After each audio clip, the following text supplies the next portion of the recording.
Back everybody, and today we're going to be taking a look again at organizational structure. Today we're going to kind of do a compare and contrast. We're going to take a look at the old mechanistic structures that first came about during the industrial age that many use today, and we're also going to take a look at the organic structure. These are the structures that we're trying to create today that are more conducive to change and interdependence and growth. So let's go ahead and take a look at this segment. Okay, everybody, let's go ahead and continue on with Chapter 14 as we look a little bit more in depth at structure and design of organizations. Now, yesterday when we were talking, I mentioned the bureaucratic structures and the organic structures.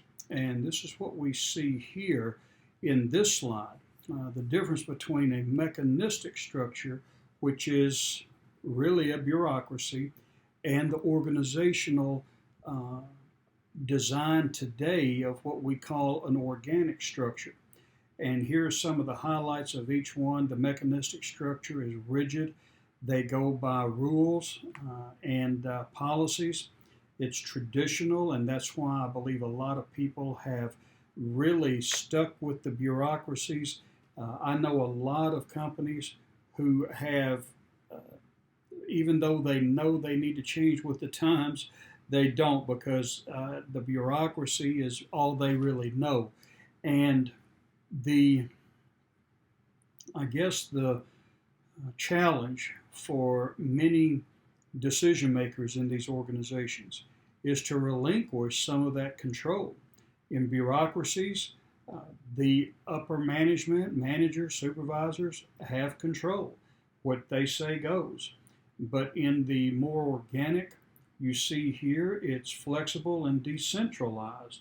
So you see the emphasis being placed on the worker more than you see over here, where it's based on the manager. Now, with the mechanistic structure, again, you have a hierarchical communication. It's usually from the top down. If you want to talk to the boss, as they used to call him, then you had to go through a whole lot of levels. And usually it was in a memo or something like that. Today we have open communication channels.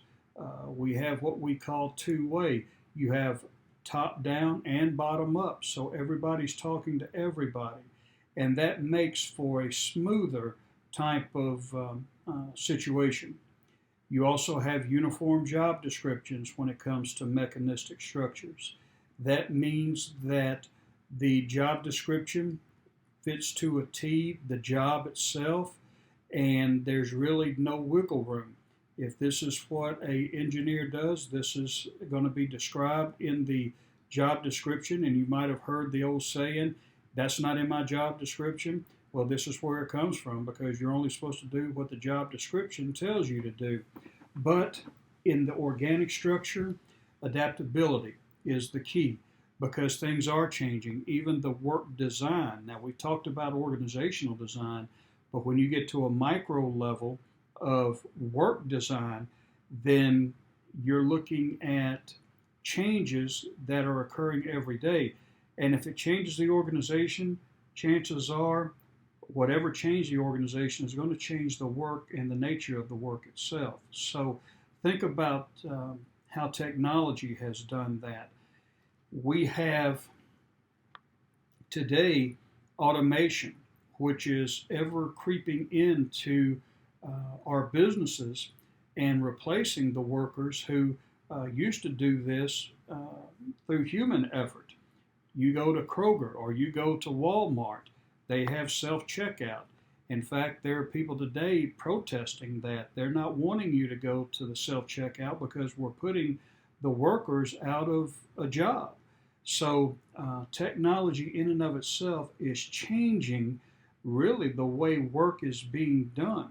But that's not the only change. So in a mechanistic structure, you go strictly by the job description.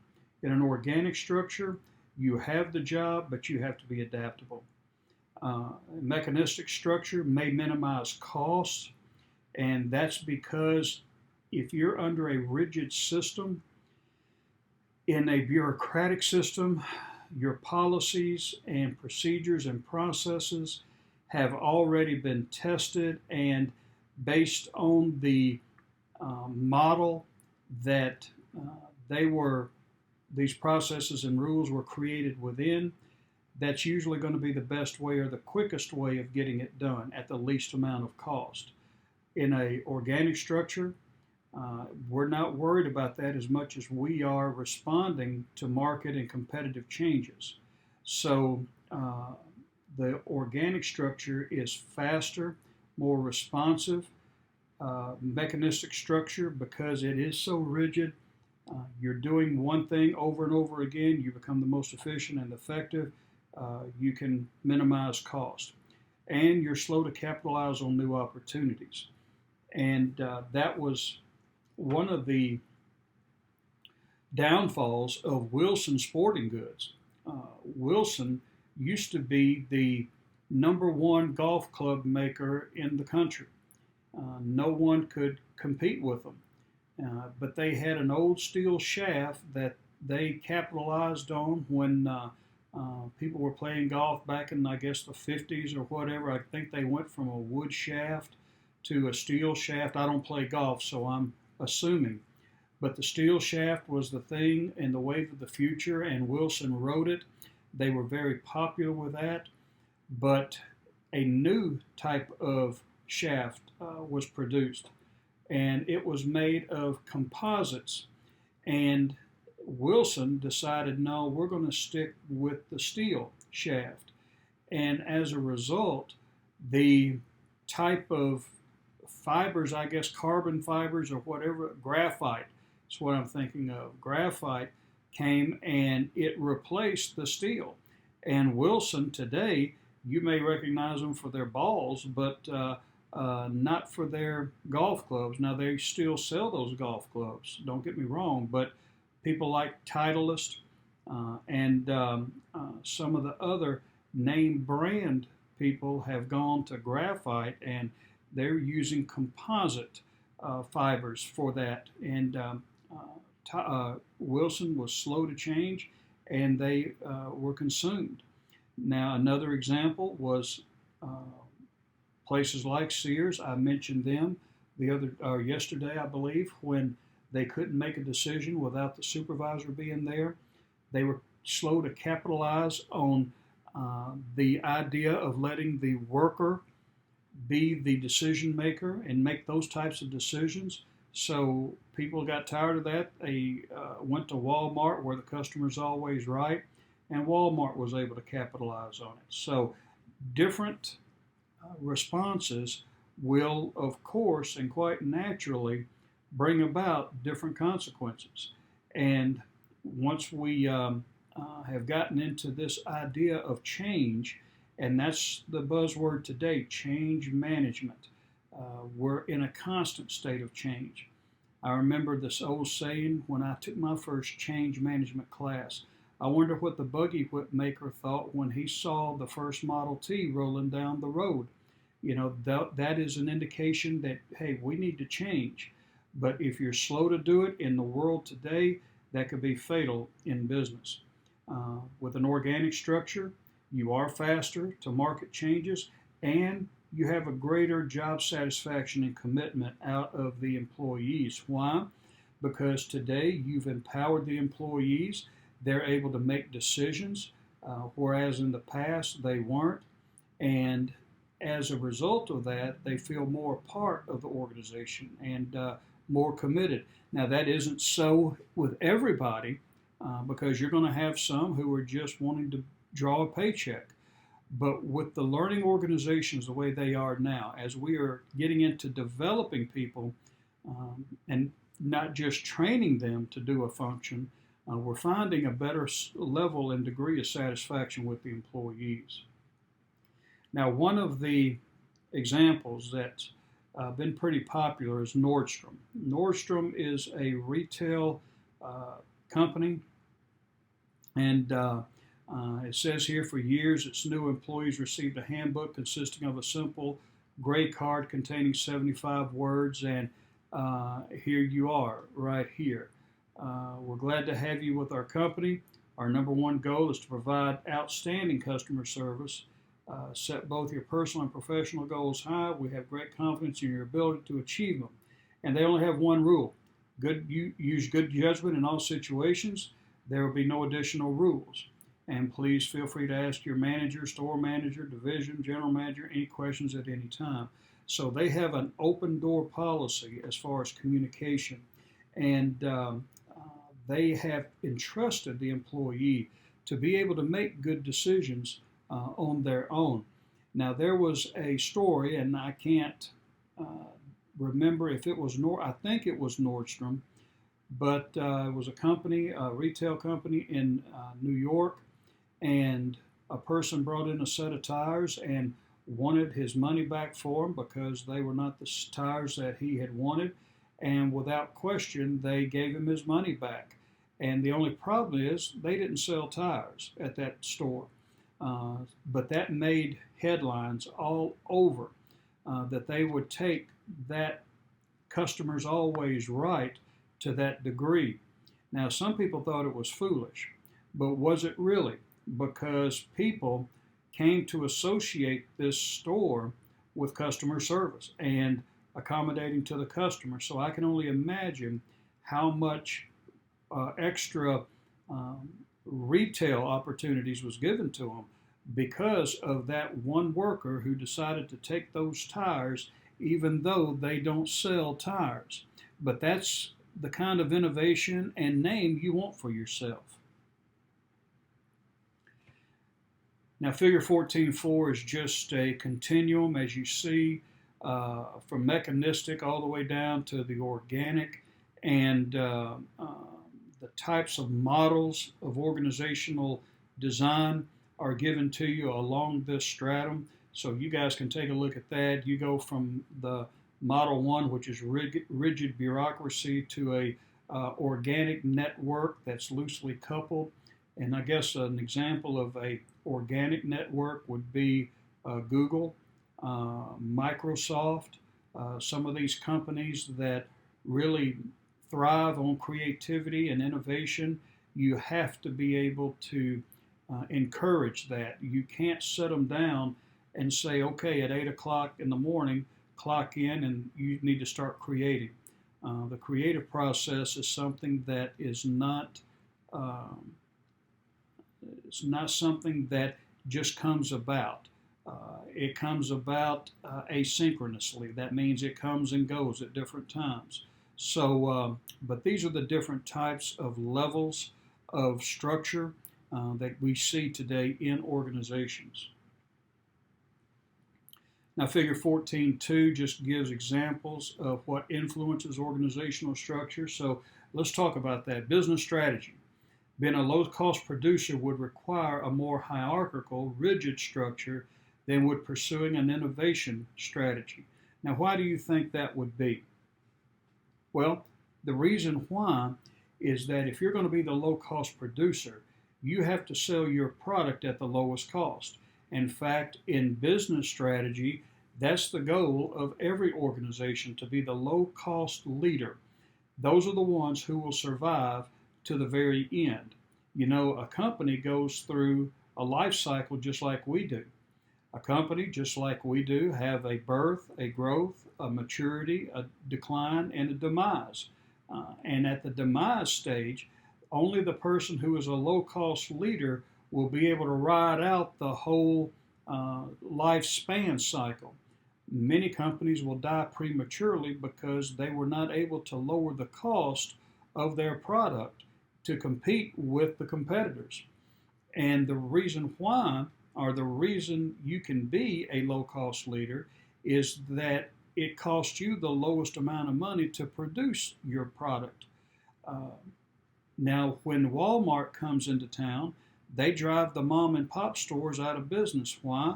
Because they have become the low-cost leader. Walmart, for instance, can buy 10,000, let's say, units of Coca-Cola, and they will, because they can buy in such large volume, they can force concessions out of a out of a supplier. The mom and pop stores can come nowhere near that type of volume. So they can't get the deals that a large retailer can get. So they have to pay more and they have to charge more. That's why they run out of business. So low cost producer.